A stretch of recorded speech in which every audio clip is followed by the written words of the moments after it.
KKMD 445와 컴퓨터 그래픽으로 구현해본 A사 BBR 전자전 능력을 갖춘 멀티롤 파이터 FA-50 블락 20 세부적 개량 내용과 등장 가능 시기는? 국내 군사 전문지 밀리터리 리뷰는 2022년 6월호를 통해 한국 항공우주산업 카이가 한 세미나에서 T-50, FA-50 성능 개량, MLU에 관한 여러가지 방안들을 발표했다는 내용의 기사를 실었습니다. 미국의 군사 전문지 1945 역시 2022년 7월 10일 카이 T-50 Golden Eagle South Korea's Homegrown Fighter Plane 대한민국이 직접 만들고 개량한 전투기 카이 T-50 골든 이글이라는 제목으로 상당히 흥미로운 기사를 써내기도 했고요. 훈련기 겸 경전투기로 쓰이고 있는 FA-50이 최근 전 세계의 관심을 받고 있는 이유를 집중 조명한 글인데요. 이 글을 쓴 크리스천 D. 오르의 경력을 살펴보면 예사롭지 않다는 사실을 알 수 있습니다. 미 공군 예비역 장교인 그는 이라크, UAE, 코소보, 일본, 독일 그리고 펜타곤에서 근무한 경력을 지니고 있으며 방산 관련 민간 계약업자로 활약하고 있습니다. 다양한 군사 전문지에 군용기에 대한 칼럼을 게재하는 인물이기도 하고요. 그가 FA-50에 대한 어떤 평가를 했는지 궁금하지 않으신가요? 그 이야기 보따리는 다른 영상으로 풀어볼 예정입니다. 오늘 영상에서는 첫째, 대한민국 공군 전력에 있어 FA-50 블락 20가 가지는 의미는 무엇이고, 둘째, 카이가 제시하고 있는 멀티롤 전투기 FA-50 블락 20의 상세한 개량 내용은 무엇이며, 셋째, FA-50 블락 20는 도대체 언제쯤이면 실물로 확인될 수 있는지, 개량 비용은 어느 정도가 될 것인지에 대해 논의해 볼 예정입니다. 한 가지 분명하게 짚고 넘어가야 할 부분은 FA-50 블락 20 개량에 대해 카이가 세미나에서 발표했던 여러 내용들은 말 그대로 카이의 제안일 뿐이라는 점입니다. 이 제안을 공군이 수용하지 않는다면 FA-50 블락 20가 실물로 등장하기는 어렵다는 뜻이죠. 안타깝게도 우리 공군이 FA-50을 블락 20로 개량하는 일에 큰 관심이 없다는 사실은 해외 네티즌들도 잘 알고 있을 정도입니다. 첫째, 대한민국 공군 전력에 있어 FA-50 블락 20가 가지는 의미. FA-50을 블락 20로 개량하는 사업에 대해 공군이 보여주고 있는 무관심의 가장 그럴듯한 이유는 투자 매력이 떨어지는 로우급 자산이기 때문이라는 것입니다. 공군의 관심은 F-35A와 KF-21과 같은 하이엔드급 자산에 쏠려 있다고 해도 과언이 아닙니다. 5세대 스텔스 전투기 F-35A와 4.5세대 세미 스텔스 전투기 KF-21은 분명 대한민국 공군에 없어서는 안 될 중요한 전력 건설 요소입니다. 이 부분을 부정하고 싶은 생각은 없습니다. 다만 비싸고 좋은 무기 체계일수록 높은 운용 유지비와 정비 소요 그리고 떨어지는 가동률이라는 반대급부를 각오해야만 합니다. 이는 우크라이나 전쟁처럼 예상보다 길어지는 전쟁 상황에서 전쟁의 승패를 가를 수 있는 문제점으로 부각될 수 있는 부분입니다. 추정치이기는 합니다만 F-35A의 경우 시간당 운용 유지비는 4천만원, KF-21의 경우 그 절반인 2천만원대로 예상되고 있습니다.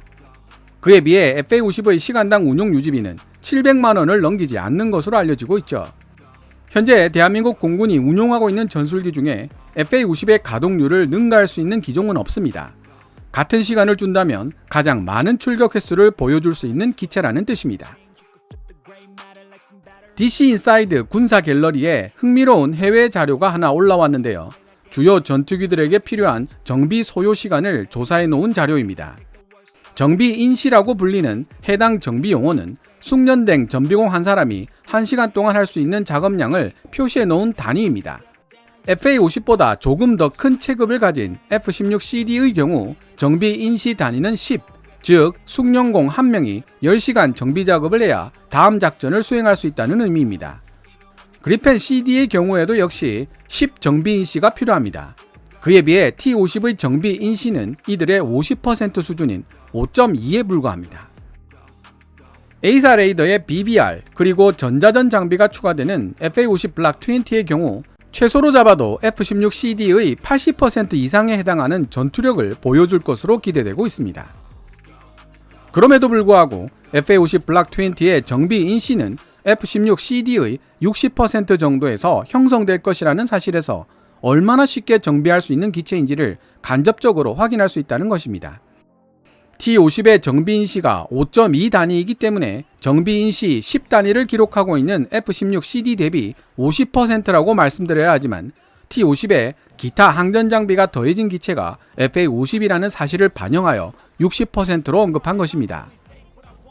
러시아 우크라이나 전쟁에서도 알 수 있듯이 FA-50의 이러한 낮은 운용 유지비와 높은 가동률은 만에 하나 있을지도 모르는 방어적 제공작전 상황에서 수적 우위와 전쟁 지속력을 유지하는 데 큰 도움이 될 수 있습니다. 평상시에 고등 전술 훈련기 역할을 겸할 수 있으며 초계 비행과 스크램블, 긴급 출동 임무도 수행할 수 있어 주력 전술기들에게 가해지는 부담을 줄일 수 있다는 장점을 생각해보면 FA-50의 효용 가치는 더욱 올라갑니다. 만약 FA-50을 중장거리 공중전과 전자전이 가능하고 훨씬 넓어진 작전 반경을 지닌 진정한 의미의 멀티롤 파이터 다목적 전투기 블락 20로 개량하게 된다면 그 활용 범위는 더욱 넓어지게 됩니다. 물론 해외 수출의 길도 활짝 열리게 되겠죠. A4 레이더와 BBR 미사일 그리고 전자전 능력을 갖춘 FA-50은 동급 전투기들 중에서는 비교를 거부하는 존재가 될 것입니다. 로우엔드급 전술기라는 이유로 개량을 머뭇거리기에는 플랫폼의 우수성이 아깝다는 뜻입니다. 둘째, 카이가 제시하고 있는 멀티롤 전투기 FA-50 블락 20의 상세한 개량 내용은? 지금까지 FA-50을 진정한 의미의 멀티롤 전투기 블락 20로 개량해야 하는 당위성에 대해 이야기해 보았습니다. 그렇다면 한국 항공우주 산업은 FA-50을 어떻게 개량할 생각을 하고 있을까요? 먼저 T-50부터 FA-50에 이르기까지 공통적으로 적용되는 개량 내용부터 소개해 보도록 하겠습니다. 2005년도에 출시된 T-50도 어느덧 기체 수명이 17년을 넘어가고 있으며 2021년을 기준으로 65개 구성품 총 215개 부품이 단종되어 운용상 어려움을 겪고 있습니다. 또한 F-16V, F-15EX, KF-21, F-35 같은 주력 전투기 훈련용으로 사용되기 위해서는 T-50의 항전 시스템과 조종석의 성능을 개선해야 할 필요가 있다는 점도 지적되고 있죠. 이에 대응하여 카이는 항전 및 비행 제어 시스템을 신형으로 교체하고 조종석에 대화면 시험기 LAD를 장착하겠다는 개량안을 제시하고 있습니다. T-50 계열 기체들에 공통적으로 적용되는 또 다른 개량 사항으로는 작전 반경 확장을 위한 300갤런 연료 탱크와 후방 좌석을 개조하여 내부 연료 탱크를 확장하는 방안이 제시되고 있습니다. 그 외에도 내외장 훈련 시스템의 장착과 기체 기골 점검 및 수명 연장 처리도 계획되어 있죠. 공통 개량 사항 중에 무엇보다 눈에 띄는 것은 KF-21 보람의 개발 과정을 통해 확보된 4가지 첨단 기술을 FA-50 블락 20에 융합시켜 조종사의 생존성과 안전성을 높이겠다는 부분입니다. 구체적으로 살펴보겠습니다. 1. 자동 지상 충돌 회피 시스템 GCAS. 전투기 자세와 지형 데이터를 비교하여 지상 충돌의 위험이 크다고 판단되면 비행 컴퓨터가 조종 권한을 강제로 확보하여 충돌을 회피하는 시스템. 2. 공중 충돌 회피 시스템 TACS. 전투기 간의 공중 충돌을 예방하기 위해 지상 항공 관제 시스템과는 별개로 전투기 주위를 레이더 등을 통해 감시하여 충돌을 방지하는 시스템. 3. 저고도 지형 추적 기능 TF. 적의 레이더 탐지를 피해 저고도 침투 비행을 할 때 설정된 고도를 자동으로 유지할 수 있도록 지원하고 고도에 이상이 발생하면 이를 경고해주는 시스템. 4. 자동 자세 회복 시스템 PARS. 전투기가 비정상적인 자세로 비행하고 있을 때 이를 탐지하여 정상적인 자세로 회복시키는 시스템입니다. 이 4가지 첨단 기술이 융합된 T-50, FA-50 전투기들은 불의의 사고들로부터 조종사의 생명을 보호하고 전투 임무 성공률을 획기적으로 끌어올릴 수 있게 될 것입니다. 제가 알고 있는 한 경전투기들 중 이 정도 첨단 기술이 적용될 기체는 FA-50 블락 20 말고는 없습니다. 그럼 공통 개량 사항 외에 FA-50 블락 20에 특화된 개량 사항에는 어떤 것들이 있을까요? 무엇보다도 A4 레이더와 BBR 미사일의 장착을 들 수 있겠죠. 그리고 현재 단종된 AIM-9L 단거리 공대공 미사일을 AIM-9X 혹은 KF-21에 사용되고 있는 아이리스-T로 교체하는 방안도 제시되고 있습니다.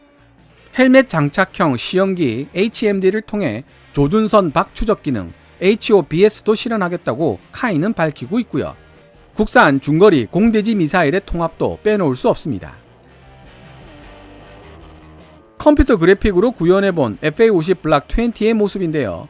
날개 양쪽 끝에 열추적 단거리 공대공 미사일을 장착하고 공대지 무장으로 AGM-65 매버릭 2발과 AIM-120C 암람 2발을 장착한 모습을 표현해봤습니다.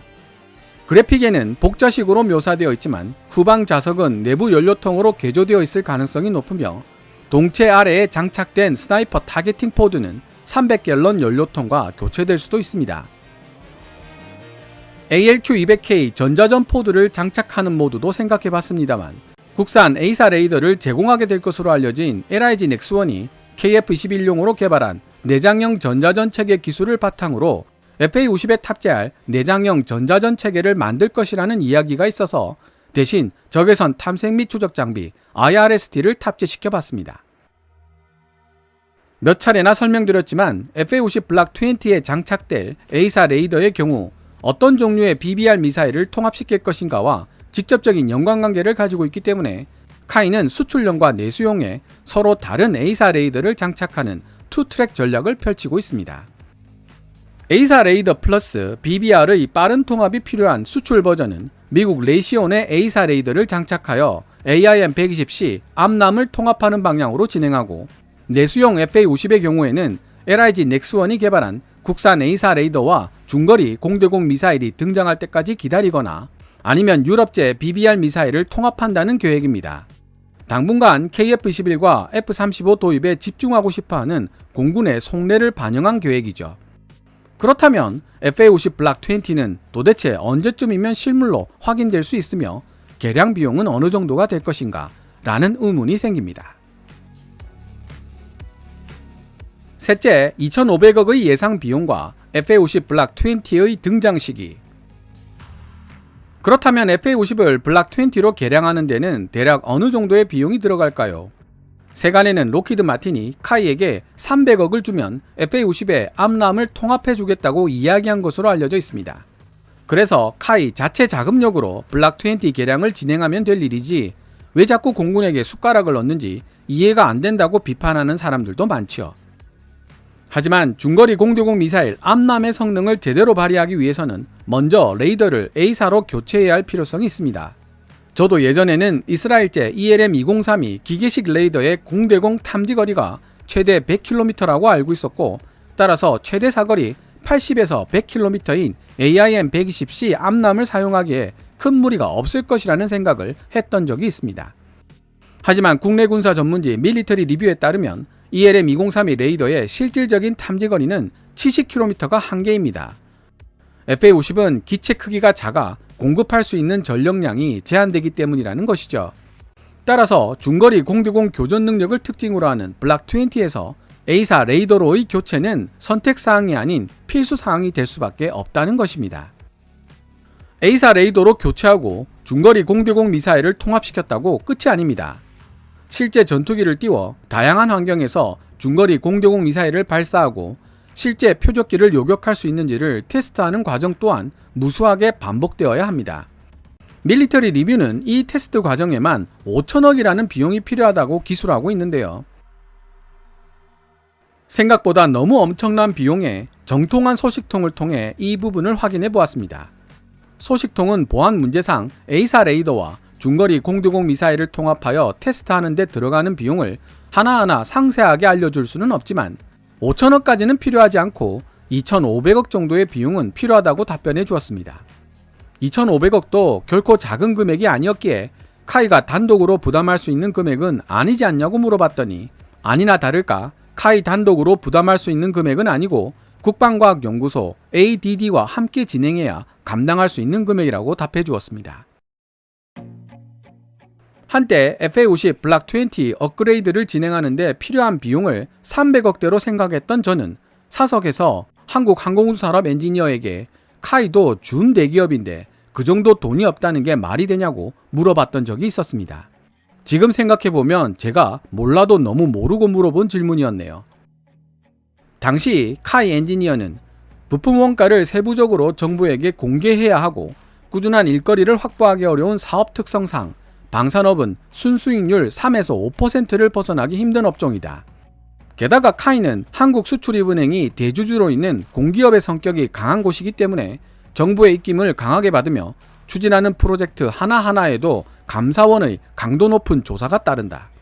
사업이 잘못되면 방산 비리로 몰릴 수도 있으며 책임 소재 때문에라도 그렇게 쉽게 이야기할 수 있는 성질의 문제가 아니다 라고 정색을 하며 답변을 했던 적이 있었습니다. 그런데 300억도 아니고 2,500억이라는 막대한 비용이 필요한 사업이니 공군이 밀어주지 않는 이상 진행되기가 어려울 수밖에요. 흥미로운 것은 2022년 7월 15일 방위사업추진위원회가 3조 9천억 이상의 예산을 들여 2020년대 후반까지 20대 이상의 F-35A를 추가 도입하겠다는 방침을 공식화시켰다는 사실입니다. 단순하게 계산해보면 대당 1950억의 비용으로 F-35A를 도입한다는 의미가 되는데요. F-35A 한 대 반을 조달할 비용이면 FA-50 블락 20 사업을 진행하고도 남는 금액이 된다는 뜻입니다. 사업 규모가 1조 1천억에 달하는 말레이시아 경전투기 수주전에 카이가 제시한 FA-50은 블락 20라는 사실도 관계자를 통해 다시 한번 확인을 했습니다. 카이는 말레이시아 정부에게 2024년까지 블락 20 버전의 FA-50을 전달해 줄 수 있다는 딜을 했다고 관계자는 전했는데요. 산업통상자원부의 예산 지원 50%와 자체 투자 50%를 통해 말레이시아 공군이 요구하고 있는 성능 개량을 진행하고 있습니다. 하지만 FA-50 블락 20는 최초의 수출 사례를 만들고 싶어하는 인도의 경전투기 할 테자스의 거센 공격을 받고 있는 중입니다. 인도 정부와 언론들은 테자스가 FA-50과는 달리 중거리 교전 능력을 이미 갖추고 있으며 브라모스 대한미사일을 운용할 수 있다는 점을 강조하고 있습니다. 첫 수출 프리미엄으로 가격도 대폭 할인하고 말레이시아에 MRO 정비 공장도 세워주겠다며 열심히 당근을 제공하고 있는 중입니다. 상황이 녹록하지는 않지만 말레이시아 수주전에서 승리하게 된다면 수출용 FA-50 블락 20는 2024년에 만나볼 수 있게 될 것으로 보입니다. 그렇게 되면 필리핀 밀떡들의 엉덩이가 들썩거리게 될 텐데요. 대한민국 밀떡들만큼이나 FA-50 블락 20의 등장을 목 빠지게 기다리고 있는 사람들이기 때문입니다. 이와는 대조적으로 카이가 제시한 개발 일정에 따르면 내수용 FA-50 블락 20는 2031년이 되어서야 개발에 들어가고 12년 뒤인 2034년이 되어야 양산 과정에 돌입하게 됩니다. 물론 공군의 눈치를 보고 만든 개발 일정입니다. F-16CD 블락 50-52의 80%의 성능을 지니고 있으며 훨씬 저렴한 운용 유지비, 10% 이상 높은 가동률, 그리고 정비 소요는 60%에 불과한 수출용 FA-50 블락 20를 해외에서 보는 것은 2년 뒤라도 가능한데 내수용으로 쓰일 FA-50 블락 20는 12년이나 기다려야 한다니 순서가 바뀌어도 한참 바뀌었다는 생각이 드네요. F-35A 한 대 반 조달할 가격이면 당장이라도 개발이 가능한데 말입니다. 12년 기다려서 국산 A사 레이더와 국산 중거리 공대공 미사일이 등장한다면 FA-50 블락 20의 개발 및 양산 비용을 훨씬 줄일 수 있다는 장점이 있다는 반론도 있을 수 있다는 점을 마지막으로 알려드립니다. 오늘 KKMD에서 준비한 내용은 여기까지입니다. 방송되었던 내용들은 KKMD 공식 블로그에서도 만나보실 수 있으니 구글 검색창에서 KKMD를 검색해 보시기 바랍니다. KKMD는 여러분들께서 챙겨봐 주시는 광고 수익으로 운용되고 있습니다. 앞으로도 계속 양질의 컨텐츠를 만들 수 있도록 많은 도움 부탁드리겠습니다. 지금까지 시청해 주셔서 감사합니다. 케빈즈 밀리터리 채널 KKMD